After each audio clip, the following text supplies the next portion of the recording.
जय हिंद दोस्तों आप लोगों में से बहुत सारे लोग पूछ रहे हैं कि यूपीएससी प्रीलिम्स 2026 की कट ऑफ क्या जा सकती है। अब इसकी कट ऑफ के बारे में क्या बात की जाए, आप खुद ही सोचिए। मैं ये चैलेंज देता हूं कि अगर यूपीएससी के जो अध्यक्ष हैं, जितने यूपीएससी के सदस्य हैं, सबको बैठा करके वही कल का पेपर अगर उनको सॉल्व करने को दे दिया जाए तो मैक्सिमम लोग तो सी सेट में ही फेल हो जाएंगे, उनकी कॉपी चेक होने की नौबत नहीं आएगी। इस तरीके का प्रश्न पत्र बनाने का फायदा क्या है? अब देखिए, बाकी जब भी कोई एग्जाम वगैरह होता है तो वहां पे चीजें डिसाइड होती हैं कि कितने लोगों ने एग्जाम दिया, कितने लोगों ने फॉर्म फिल किया, कितने लोग एग्जाम में अवेलेबल हुए, कितने लोगों ने अपीयर हुआ, और मतलब उसके 10% लोगों को माना जाता है कि उतने लोग सीरियस कैंडिडेट रहे होंगे, और उसके बाद उस हिसाब से मेरिट वगैरह का अंदाजा लोग लगाते हैं। लेकिन यूपीएससी पूरे देश का ही नहीं, पूरे विश्व का मेरे ख्याल से एकमात्र ऐसा एग्जाम है जिसमें इससे कोई फर्क नहीं पड़ता कि कैंडिडेट कौन बैठ रहा है, कितने लोग बैठ रहे हैं, कितने विद्वान बैठ रहे हैं, कोई फर्क नहीं पड़ता। क्योंकि भाई अंततः तो सबको फेल ही होना है।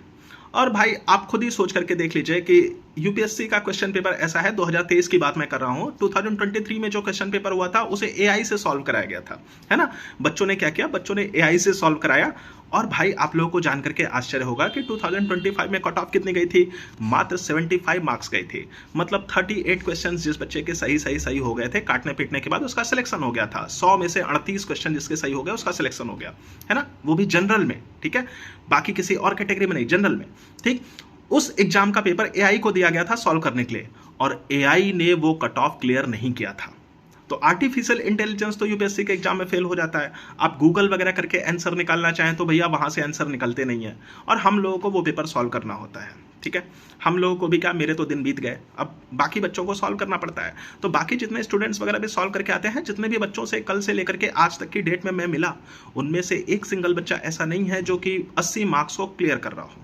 सब 80 के नीचे ही है। ठीक है, पिछले साल कट ऑफ थोड़ा सा हाई चली गई थी, 2025 की कट ऑफ थोड़ा सा हाई चली गई थी क्योंकि पेपर थोड़ा ठीक ठाक था। ठीक है, सी सेट का लेवल भी ठीक रखा गया था, बहुत ज्यादा कठिन नहीं था तो कठिन। अब यूपीएससी का सी सेट तो ऐसा रहता ही है कि कठिन रहे, है ना। तो था तो कठिन, लेकिन इतना भी नहीं था कि मतलब एकदम पूरी तरीके से वो रीच के बाहर चला जाए। लेकिन इस साल का सी सेट ले लीजिए भाई, इसमें तो बड़े बड़े धुरंधर, जितने महारथी बच्चे हैं, जिनका एलिमिनेशन टेक्निक बहुत स्ट्रांग है, जिनके पास ज्ञान बहुत ज्यादा है, जो तुक्का लगाने की क्षमता से युक्त हैं, वो सब तो भाई सी सेट में ही उनका बेड़ा गर्क हो गया है, तो सी सेट में ही निकल जाएंगे। आप सोच करके देखिए कि ये एक ऐसा एग्जाम है जिसमें सी सेट में भी आपको 33% मार्क्स लेकर के आने हैं, चाहे पीएच कैटेगरी से ही आप क्यों ना बिलोंग करते हो। आप सोच करके देखिए कि पीएच कैटेगरी वालों के साथ ये अन्याय है कि नहीं।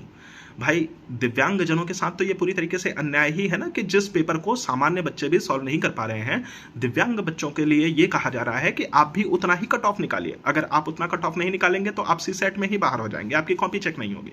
तो ये तो अन्याय है ना भाई। तो इस चीज को सोचना चाहिए, है ना। सोचेगा कौन?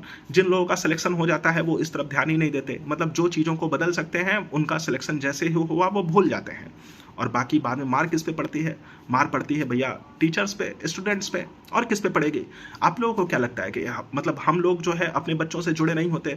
अगर हमारा बच्चा जो कि रोज हमारे सामने आकर के बैठ रहा है, जिसे हम रोज पढ़ा रहे हैं, अगर वो आकर के कहे कि सर मतलब ये तो एकदम अनएक्सपेक्टेड था, ऐसा तो सोचा ही नहीं था, अब हमारे पास कोई रास्ता नहीं बचा है, तो आप सोच करके देखिए कि हमें कैसा लगेगा, है ना। तो इन सब बातों से हम लोग भी दुखी होते हैं भाई। पूरी कोशिश करने के बाद, साल भर एकदम अच्छे से विधिवत तैयारी कराने के बाद पेपर ऐसा आए कि उसका कोई और छोर ही ना हो, है ना।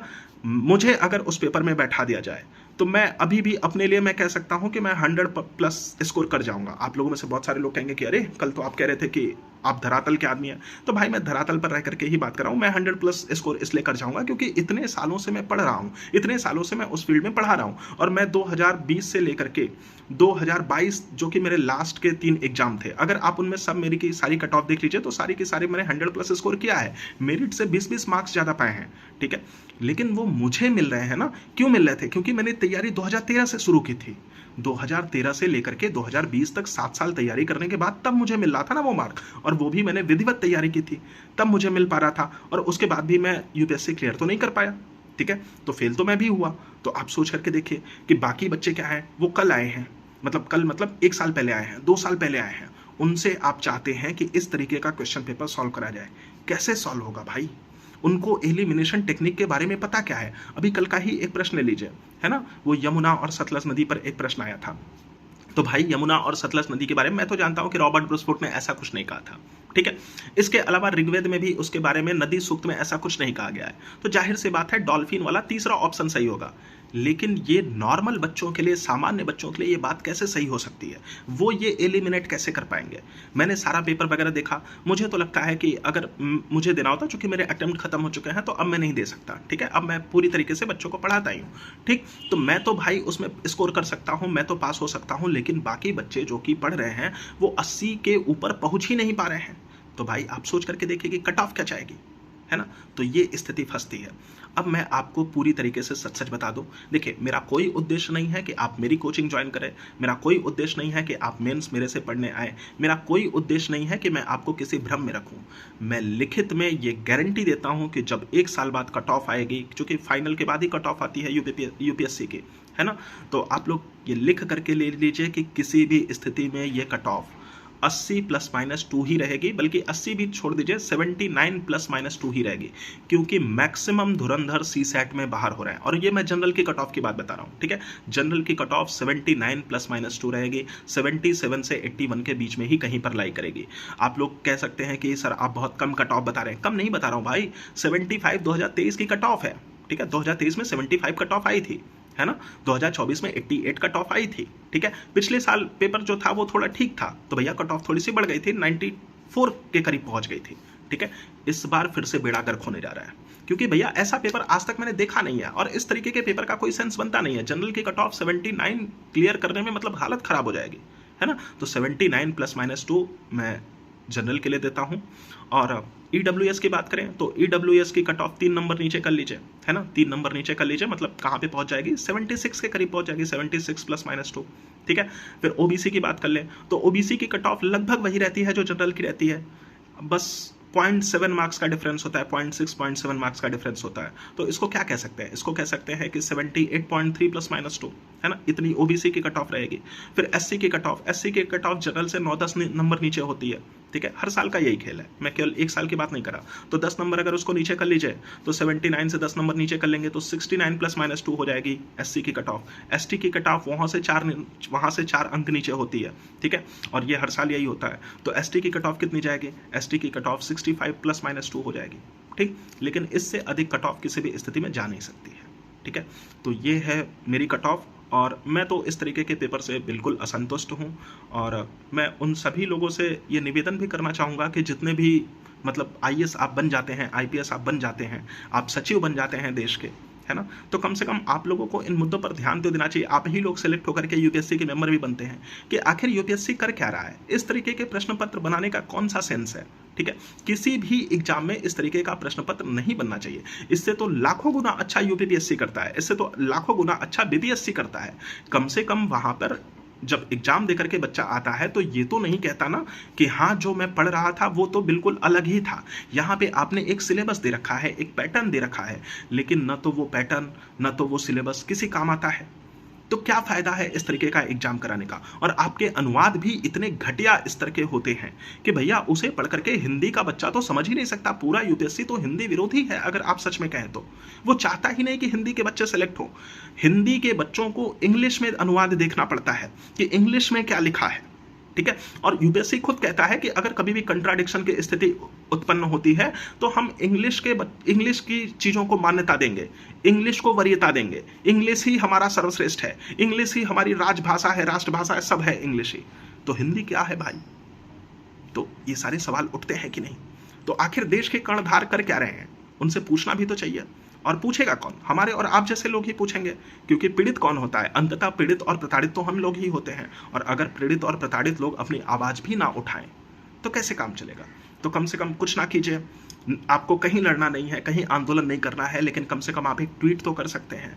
नहीं कुछ कर सकते तो इतना ही कीजिए, यूट्यूब पर आकर के अपनी बात रखिए, अलग अलग सोशल मीडिया प्लेटफॉर्म पर अपनी बात रखिए, क्योंकि ये लोकतंत्र है और लोकतंत्र में किसी भी हिंसक आंदोलन का कोई मतलब नहीं होता। अगर आपको बात रखनी है संवैधानिक तरीके से रखिए, है ना?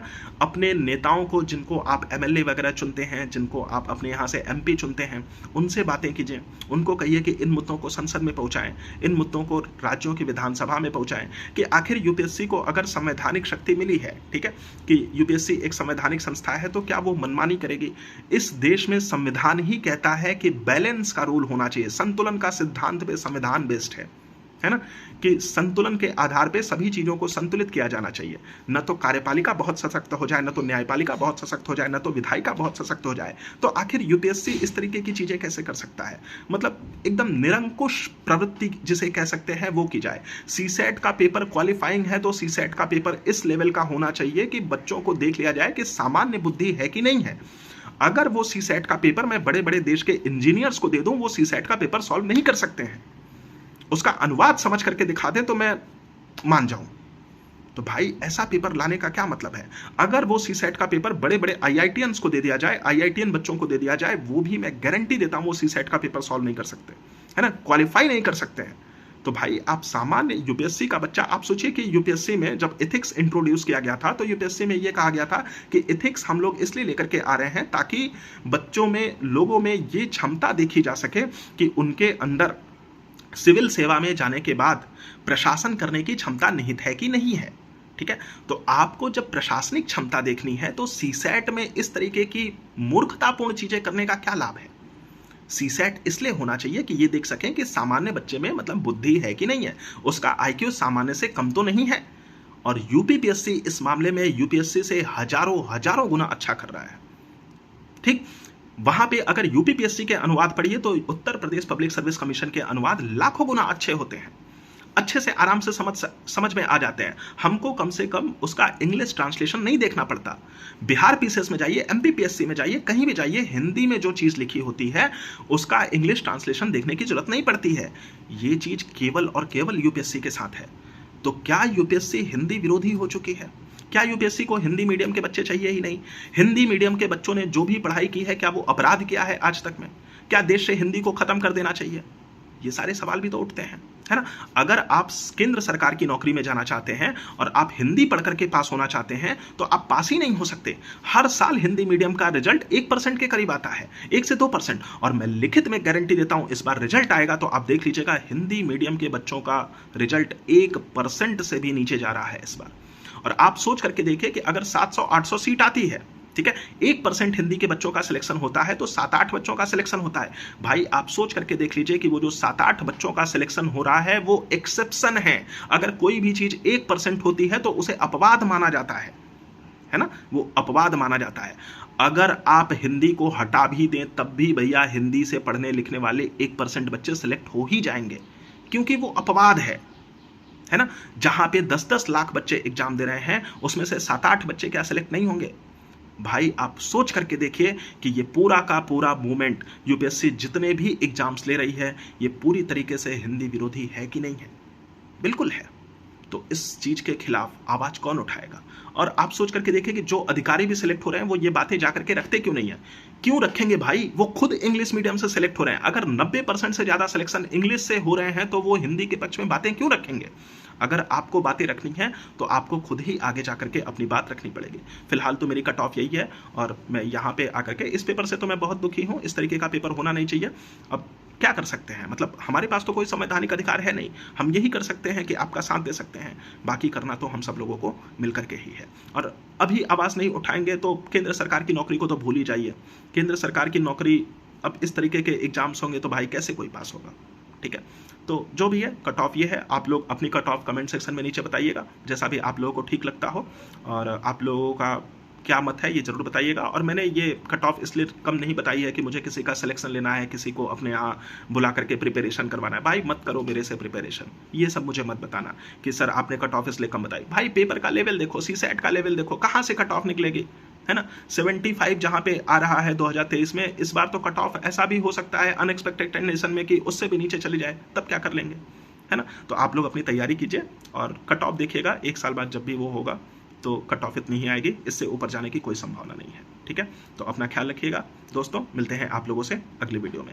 जय हिंद दोस्तों, बाय बाय, शुभ दिन हो आप सभी का।